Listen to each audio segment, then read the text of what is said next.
We all want our kids to have wings and become the best version of themselves. But becoming self-sufficient means also becoming financially independent grown-ups. Joining me now with more from her conversation with a top financial journalist on how to do that is Christina Daves. She's the host of the Living Ageless and Bold podcast. Welcome back. Always great seeing you. So good to see you. Yes, I'm so excited that you got to talk with Jean Chatzky. Watch her all the time. Right. She's top financial journalist, CEO of hermoney.com. Yeah.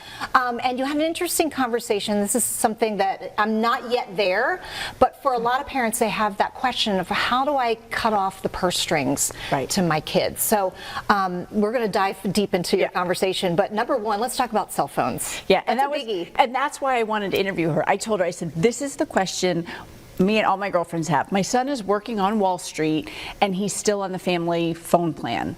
And right? I'm like, this is ridiculous. Yeah. I said, what do I do? And she said, you keep him on the plan. Really? You keep them on the plan. Now why? Because it's so expensive to do it independently, and it's so hard for kids now just to live. The cost of living is so high and the salaries are not that high. I mean, I joke about the Wall Street, but my daughter's in a different position, but she said, these family of 4 packs. And she talked about her assistant when she was 30, she got married, and the gift to her parents was, you can take me off the plan.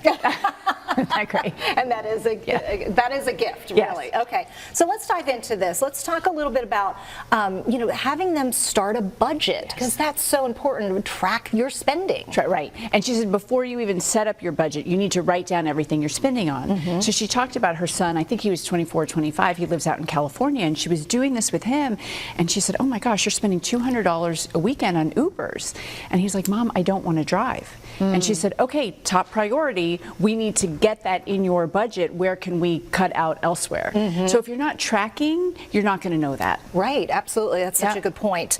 Pull back, you say, where you can, and let them kind of figure it out as well. That's a good point. You do. They have to become financially and emotionally independent in their early 20s. The emotional piece is tough. Yeah, but and we talked about this before we came on air, sometimes you have to let them fail to figure it out. And one thing that's really important is, we're saving for our own retirements right now, that we can't keep kids, on our plan all through their 20s, or we're not going to have our money for retirement. Right, exactly. That's such a good point. But everything is so expensive. I think that's also, good for our kids to realize, is that life is expensive. Yes. And if they want to live on their own, they have to really, kind of write everything down that they want. Whether it's a house or an apartment or whatever it is, a new car. A lot of, these kids, they want all the things, but that they don't realize how much that costs. Right. And sometimes that's really, starting in the middle school, kind of in that age group too. That's really important. If you have a middle schooler, start then, right? She talks about giving them training wheels when you first start. So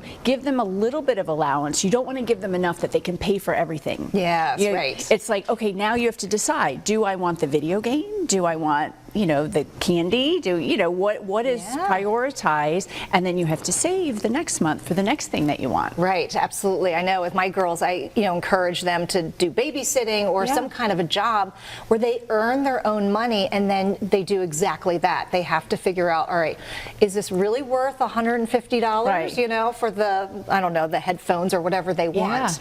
And then they can kind of, figure that out. And that's really kind of the base for life, really. Yeah, and I'm glad you have them babysitting. Getting a job is so important, and we really encourage our kids to work in the restaurant space. I think all kids should work in a restaurant. Absolutely, I did. I still have nightmares that I didn't get somebody their dessert. But we did the same thing. Both kids. One was a hostess and one was a server. Yeah. And I just think it's good for your future. Yeah, absolutely. Some kind of service to the public is really key. Yeah, absolutely. What are some other real key takeaways that you had with Jean? What was maybe the big takeaway that she had for parents who are really struggling, trying to let go? And it is hard when you see how expensive everything is. You don't want your kids to really kind of suffer or miss a rent payment. Right, of course. And you don't want them to destroy their own credit, but like teaching them about credit cards,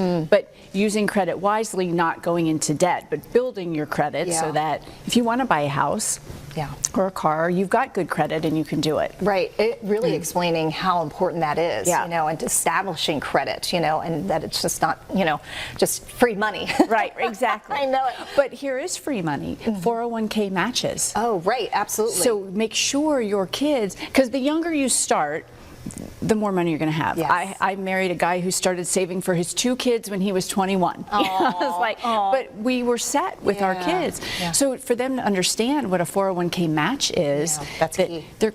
that is free money. They're giving it to you, so start that as soon as possible. Yeah, great tips. And of course, we can find your interview with Jean over on your podcast. Go on to ChristinaDaves.com. We'll also have a link over on our website at WDBJ7.com. Christina, thanks so much. Thanks.